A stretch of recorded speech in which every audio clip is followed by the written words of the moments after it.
Hello, Wayne. Hello. How are you? Hey. I'm doing well. Hello, this is Rolf from Tesla Owners US, and I translate something in German as well. So when I have to interrupt you, sorry. But we have here Wayne, and Wayne is a beta tester of full safe driving. And we tell you the story of what Wayne tested and how he tested that, and how he get acceptance from his wife as well or not, right? And what he was going to do and what he's doing now with that beta test. All right, and that comes after the intro. Hear the birds and see the sun. Side by side our fears are done. Oh, the good times just begun.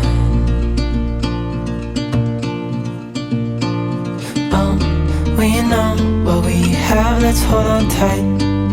Found what we're looking for in life. Okay, we are back, and Wayne is here, and I met him in Wickenburg at the supercharger when I actually had my travel trailer at my Model X pulling it, and then he was asking me a whole bunch of questions. And then I asked him a bunch of questions, and I was even mad because he was parking just right in the middle, and I couldn't get to the charger with the trailer together, so I had to uncouple it. It was not that big of a problem. And then the other comes in another story.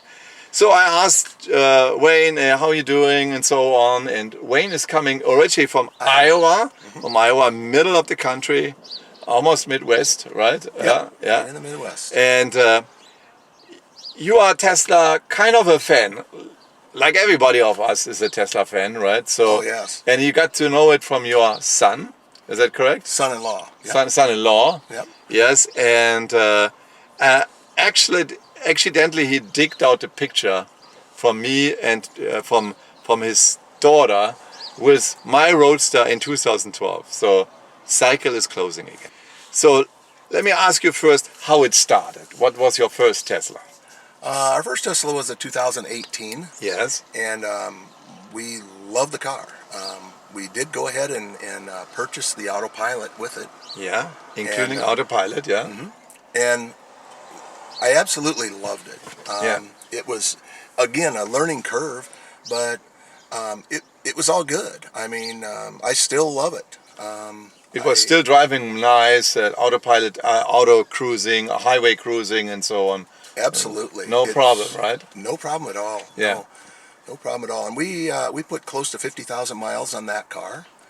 And then we decided we were doing a lot of traveling. Okay. So then you decided to do a different one, right? So yes, we were traveling more and more, and at that time too, there were usually plenty of superchargers. Yeah. But we only had 230 miles of range. Effective range, right? Yes. Yeah. Mm-hmm. And that wasn't. It wasn't too bad. We could always make it to all the chargers, but in the Midwest, you lose a lot with the cold weather. So, oh yes, yeah.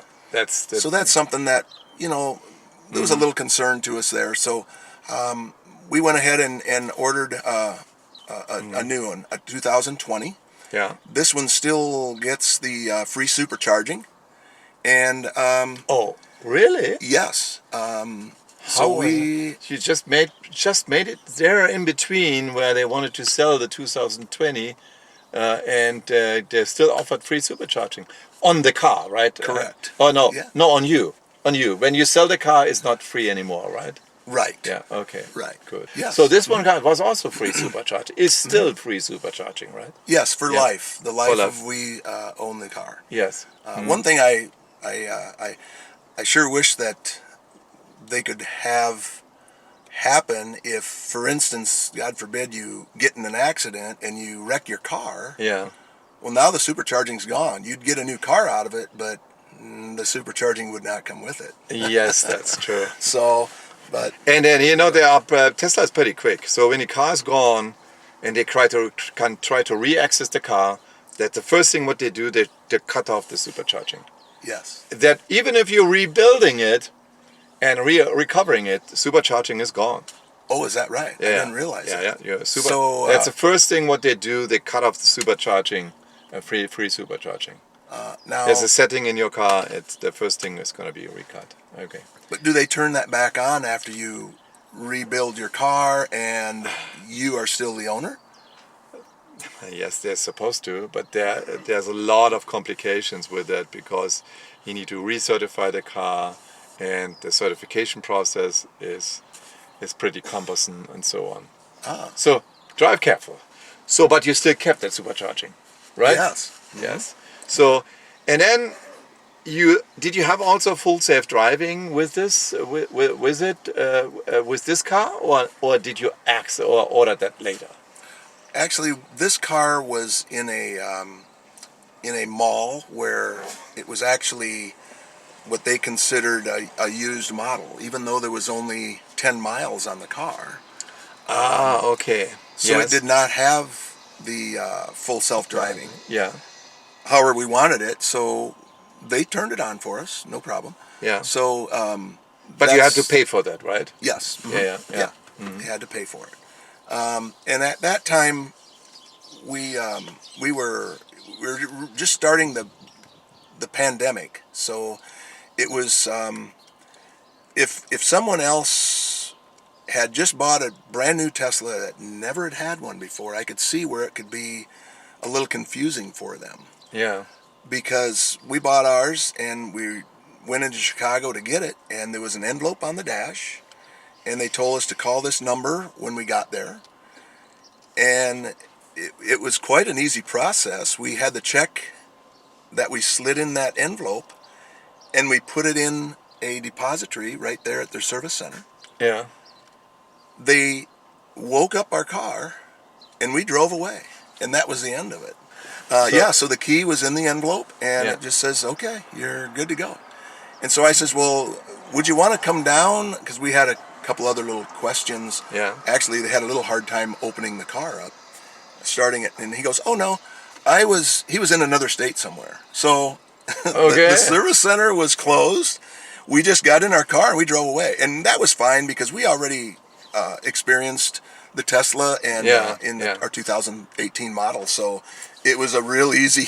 And then I show you also here, this is full self-driving beta here, and you can see that full self-driving beta, profile, chill, average, assertive, traffic stop sign, beta, full self-driving visualization preview, expanded full self-driving und Summon und Beta Summon. So, da habe ich euch das mal kurz gezeigt. Also full self-driving ist alles drinne, alles gekauft. How much did you pay? 8,000 at that time? Because now 12,000, right? Yes, I believe. I was thinking it was $6,000, but it was either $6,000 or $8,000 for the full self-driving. Yeah, for full self-driving. That might have been for the So then, 2018. what was the process?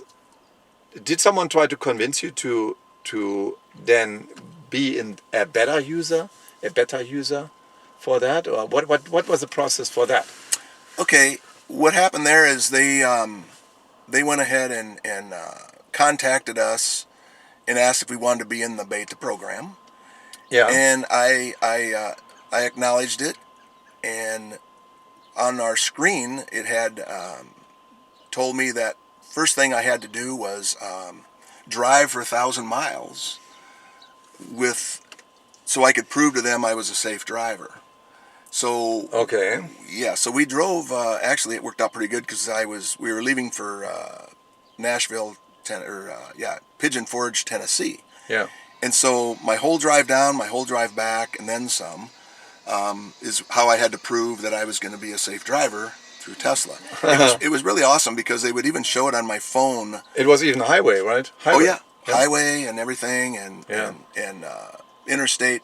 And But they so- show it on your phone? Yes, it would show how good of a driver I was on the phone, and it would tell me the areas where I was bad at. Like if I was fouling too close, it would take away points. If I was speeding, it would take away points. So what is speeding? 10 miles more, 20 miles You more? know, I don't know, because it's just so funny. And of course, as fast as these cars are, you can just pass a car and be doing 80 mile an hour in just a heartbeat. Yeah. So they really didn't. I don't think they really considered that a big factor unless you're doing 130 mile an hour, which would be understandable. Okay, what happened after the 1,000 miles? You got approved. Yes, we got approved, and it was working well. And then I don't know, after about 2 or 3 weeks, we started experiencing what they were calling phantom braking. Yes. Now the phantom braking, I mean, that's okay if you're going into a curve and it's 55 and it might slow you to 50. So it would put the brakes on, but not abruptly. It would just Yes. slow you. It slow you down. It Yeah. actually use regenerative braking in order to slow you down a little bit and then come And then into the curve. continue. Yeah, I would understand that as well. Yeah. I would understand that as well. So that was not a problem. I could deal with that. Now, what was rather the problem? Well, the problem arose when, say, you're cresting a hill, and it can be a sunshiny day, no shadows, because that was a problem too for a little bit. When you'd run into a shadow, it would slow you down. Yeah. But then it became so bad that it would just slam the brakes on. I mean, we'd be on a 2-lane road, you'd be cresting a hill, or if you're passing a car, or even passing a car, sometimes it would just slam the brakes on for whatever reason. And this can happen at 50 mile an hour, 80 mile an hour. And really slammed the brake like you would really press the brake as an emergency brake, yeah? Correct. Yeah. And it would also, once in a while, it would even bring up a notice on the screen. This red flashing on the screen. Yes, red flashing, yeah. and beep, beep, beep, beep, just very loud, like you were actually in an accident, but there was no one around, nothing. Yeah. So Okay, good. we were first experiencing that just in 2 lanes. And so then it started doing it also on 4-lane roads. You could be doing 80 miles an hour and the brakes would just slam on very hard. Now, you have to understand, we've owned this car we almost have 50,000 miles. Yeah. And we drove 35,000 miles with no issues. As soon as we got the beta program, this is when this problem started. And we drove, I think I've really gave it a good shot. Because I've given it probably at least roughly 3 months. So the phantom braking got worse, right? And how worse did it get? Well, on my way out here, Yeah. okay, I'm going to back up just 1 second because after this started, I, of course, got a hold of Tesla, and Yeah. I got a call, and it was a good 20-minute to a half-hour call from one of the engineers explaining that, this is the beta program, of course, as we all know. We're working on this, and it's going to get better. And so if you want to opt out, you can. Yes. And but if you want to stay on, if you want to bear with us and go through this program with us, it's getting better, and we're going to keep sending new updates. So I thought, you know what, I'm going to stick with it because I wanted to be part of it. So you want to be part of it, and basically, but you're not getting paid for that, right? No. And you, what about the services? Do you have to pay for the internet services here, like the wireless service for that? You have to pay for that, transmission of data and so on? No. Okay, good. No, there's no cost. So no cost in that case. No. But someone did not agree to you, you told me. So someone, I think your wife didn't agree to that, is it correct? Right. Yeah, she was fed up. More so than myself, she was having even a hard time when we first had just the full self-driving. Yeah. But she was actually getting very used to it, and she was starting to use it. But I guess I shouldn't have jumped in on the beta program because she absolutely hated it after that. Because again, she was just starting to trust the car real well, and then all of a sudden this started. So it was really tough. Yeah. So we were coming to Arizona from Iowa, and she chose to fly instead of driving because of the So phantom braking. from Arizona back to Iowa, she flew and you drove, or Right, yes, and Yeah. I'll be going back to Iowa by myself as well. Yeah. So she'll just fly back because it's just way too much for her. But and as you're when you're driving, that's one thing. Yeah. But if you're reading a book or sitting in the back seat or whatever, and all of a sudden the brakes just slam on, Yeah. it's very frightening, Yeah. And especially if alarms go off in the car. Yeah. For instance, on the way out here, I was coming up through Hallbrook on the 4-lane road, and Yeah. this was the worst. And I don't know why, but I mean, I'm driving 65 mile an hour. There's no cars around. It's 4-lane road, and it kept doing it for about the last, for probably about 40, 50 miles. This would just go along about 10 miles, and all of a sudden it was just slamming. It did that 4 or 5 times. And so even with the autopilot shut off completely, you shut off even the emergency braking, Okay. So everything is closed. Everything is shut off. everything. No beta, no autopilot, nothing, and it still slams the brake. As long as you're using the cruise control, it will slam the brakes on. Oh, okay. If you're just driving normal, that's fine. If you don't use the cruise control, Yeah. and you don't use autopilot, you can drive fine. But boy, if you push that just the cruise control with everything else shut off, it still does it. No matter if it's in my settings or Tammy's settings. So then, when you are close to quitting the program, right? Actually, I did. I quit. Because, Oh, really? Yeah. Yeah. I opted out.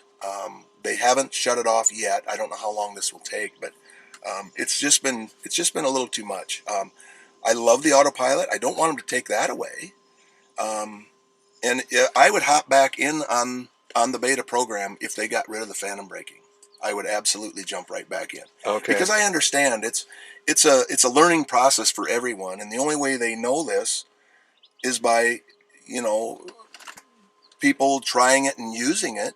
And I think another thing that happens. And that this is like called machine learning, right? Yeah. So machine learning learns from the human, Correct. from their mistakes or from their good drives. Yes. Right. And you need a lot of data for machine learning. Yeah. There's a lot of storage.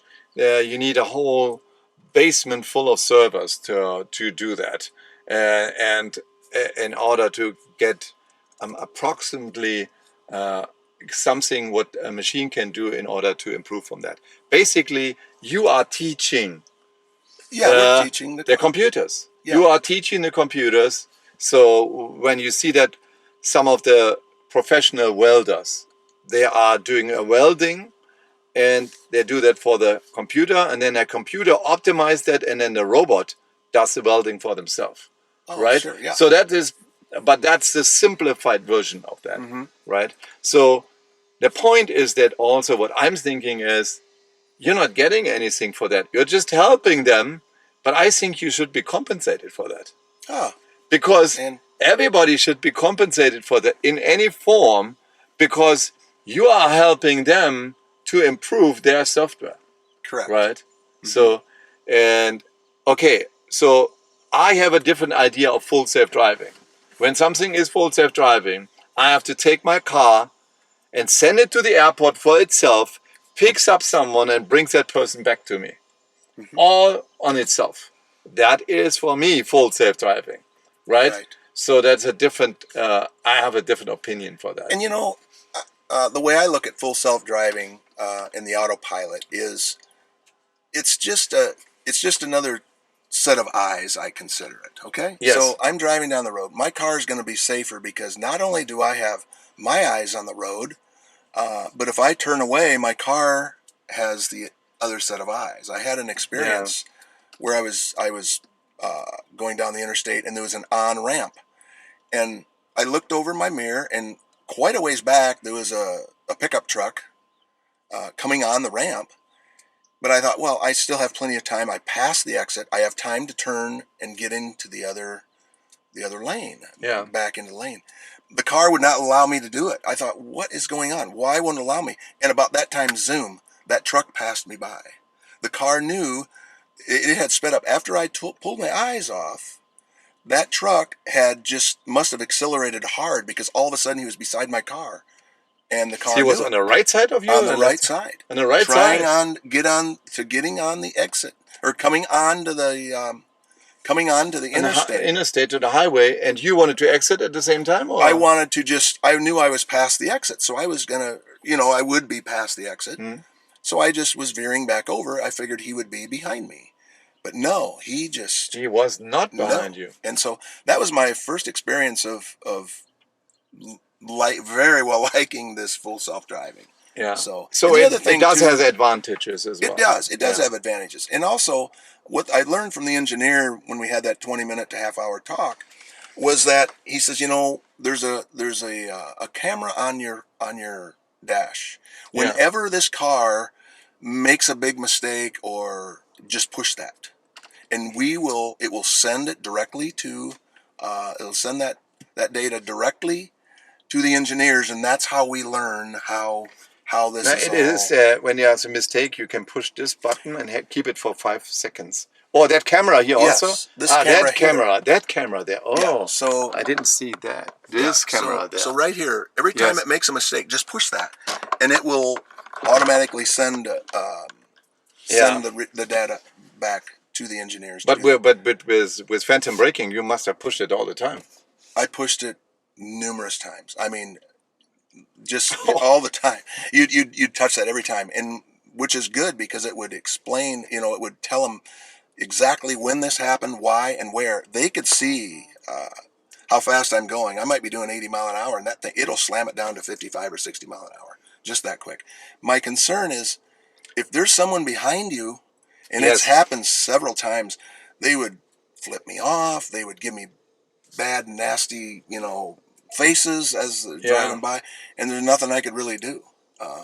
So you had some advantages for the car as well, right? So and it's still full self-driving is still on there, and you are on. You could use it, right? But also you could use only cruise as well, right? Yeah. Explain that one more time. Would you say?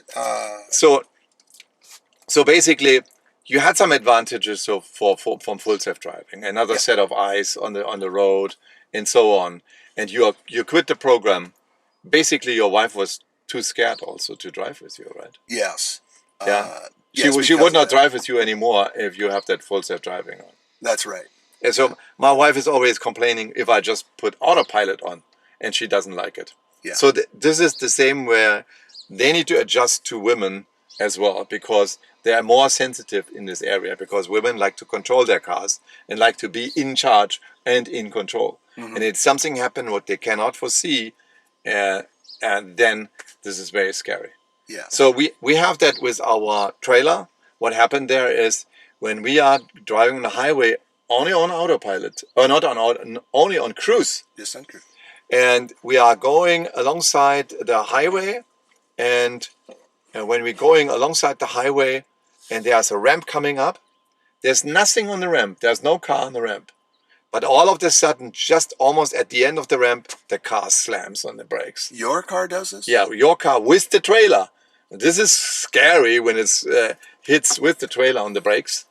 I only have autopilot, right? I have the new software, new hardware in there, autopilot, but it slams on the brake because I think what happens is there is something behind me on the on-ramp, but it sees the trailer. Oh. It does not see a car. Okay. It sees the trailer, and then it does the same thing like you did, protecting you when another car came on and you didn't want to move anyway, right? Yeah. So in this case, it does the opposite thing. It thinks there's a car behind me, and then it slams the brakes. Now, have you ever tried, let me ask you this, have you ever tried when you have the trailer hooked on, Yeah. you could go into your settings and turn off the emergency braking. Have you tried that? Yeah, we have tried that. And it that still doesn't make a difference. Okay. Doesn't make a Yeah, that was the same with ours. It doesn't make any difference. You turn off emergency braking. No, it doesn't make any difference. If you're using the cruise control, this thing is going to... I got that advice from my followers as well on YouTube that, hey, turn that off. Oh. It didn't make a difference. Didn't make any So what we do now is my wife drives. She likes to drive, but she likes to be in control of driving, right? Yeah. She drives, comes an on-ramp, he takes autopilot off or cruise off, goes past the ramp, take cruise on again. Sometimes he forgets it, the car slams in the brakes and shit, damn it, I forgot it again. Yeah. Yeah. Okay, that was one of my next questions, and I guess you've already answered that because I was hoping that once I take off this beta, that now my car will behave normally like it used to when you use the cruise control, but obviously not. I'm afraid that's not happening. Uh, You can, you know what? I would get back in contact with the engineer and said, hey, you need to tell me. Yeah. yeah. So, yeah. Well, and there's one other thing I want to share, and that is they've known this problem for a long time. Yes. Yes. They know it's a problem. However, what kind of struck me was they also knew only since January that a seatbelt chime problem they have with, I don't know, hundreds, thousand vehicles? Or Yeah, 50,000 but vehicles? when your vehicle is, when you're not buckled up, then there's no chime coming up. Yeah. Yeah. So I would think that phantom braking would be much more important than a chime. Yes. I understand it's the. But you know what? HSA. Let me tell you that. The NHTSA, the National Highway Safety Authorization, they complained with them and said, you know, the chime is not working. And I said, oh God, don't bother me with this. Okay, next update you get it. It's going to be on, which is awesome. But they don't know about phantom braking. Yeah. If they would drive the car like we drive with full self-driving and they get slammed on phantom braking, they would be on their ass immediately. Yes. Right? And one other thing, being from the Midwest, we get a lot of snow and ice, obviously. Yeah. And my big concern is when you go over overpasses in the morning or the afternoon with not much sunshine, you can have black ice on these bridges. And what's going to happen when I go back to Iowa and you get black ice and you run over the bridge? It does full safe phantom braking, right? And slams on the brake, and then you are losing control of the car.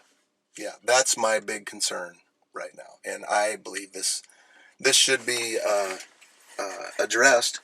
And yeah, that must be addressed. Yeah, and that's why I'm doing that movie, because I know some Tesla guys are watching that, and that needs to be addressed. Yeah, and the other thing is also, it was a quote from Elon himself saying that, oh yeah, the phantom braking, we know it's a problem, but by dropping a radar sensor from its automated driving system would address this so-called phantom braking. Well, that was from Elon.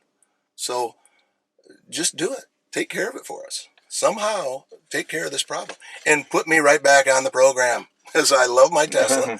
I won't drive anything but a Tesla. So basically what it is, actually, it is the radar is interfering with the visual, and then the radar senses something and slams the brakes, probably. Yeah. So that's just take that whole radar out if you wanted to, right? Yeah, which I understand that might be kind of tough because they. I'm getting a Model Y. They postponed it for a couple of times now, but I'm getting a Model Y which does not have a radar. Ah. Right, and it does not have a radar. That means, hey, if it doesn't have a radar, it shouldn't be a phantom braking. But I guess it's still a phantom braking there. It is. Yes, because I had another person there, and their new cars don't have radar. The Model Ys didn't have radar, but it just happened the same way with phantom braking. So, would your wife drive with you now again or not? Yeah, well, she's going to have to because this is our car. But she will be disappointed that if that's true, by taking off the beta program, that we're still going to have a problem if we use the cruise control. That's a huge issue. So yeah, I guess you can buy a Model X and just don't use your cruise control and you're going to be fine. But that's an option that we that's added with the car, and the same way with the money we spent on the full self-driving autopilot. If we can't use it, well then just give me my money back and give me a car with just like what you're going to get, the Model Y, and hopefully it won't have a problem. So I mean, that's my big issue. So okay, good. Okay. So let's have some finishing words, I would say. Well, yeah. Like so I you're said still before. I know you're still a Tesla fan. Oh, absolutely. Right? you still like the cars, you still like driving electric, you still would probably recommend some other Teslas to drive. Have you driven a Model 3 or a Model Y or something before? Or Yes, yes? we have. The Model 3 was a little bit small for us Yeah. because of the traveling we do, Yeah. and also the Model Y is a really nice vehicle. The Model S is awesome too. The only thing that one of the main things that really got us in the Model X was the ease of in and out of the front seats. I mean, you have to kind of, on the Model S, it's more of a sports car. It's when you get in, you have to kind of, it's just harder to get in and out, with the doors climbing in and out. So that's why we like the Model X. And yes, my wife as well. She loves the car, absolutely loves it. And both of us would buy another Model X right away. Well, there's a But one year delivery time on it. Yeah, I've been hearing that. But So no, we'll keep this just for a long recently I read that Elon regretted that he stopped the Model X in the old version or Model S in the old version. He stopped the production line and then had it rebuilt. Yeah. But he could have sold much more cars. Yes. I think he said sold 50% less Model S and Model X's as in the year before because they couldn't do the ramp up so good. Right. So yeah, I believe we got in at the right time. We got in on the we got in on the free supercharging and at the 2020 model, and like you say, people are waiting years now for the 2021, which I read that same article. So I'm glad we got our Model X when we did. So that was great. So what range does it have now usually? This range is 330 miles. It has decreased down to 320 that you can charge it to. So so it only dropped 10 miles, which is quite normal, from brand new down to this. So, but 50,000 miles almost. We love the car. We're going to continue driving the heck out of it, and we'll just wait to see when they drop this phantom braking. They really need to do this. Guys, whoever see that from all of the Tesla guys and engineers, I still say that all my people who are watching, thumbs up, and the people who are watching and have capability to do something, do it. Subscribe to the channel. We have more reports about good things and not so good things, because it needs to be said that it needs to be repaired and needs to be taken care of. Okay, that's all. Thank you very much, and talk to you next time. Okay, bye-bye. Bye now.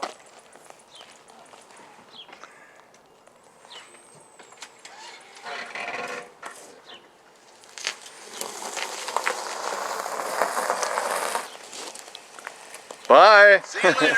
Nice shirt.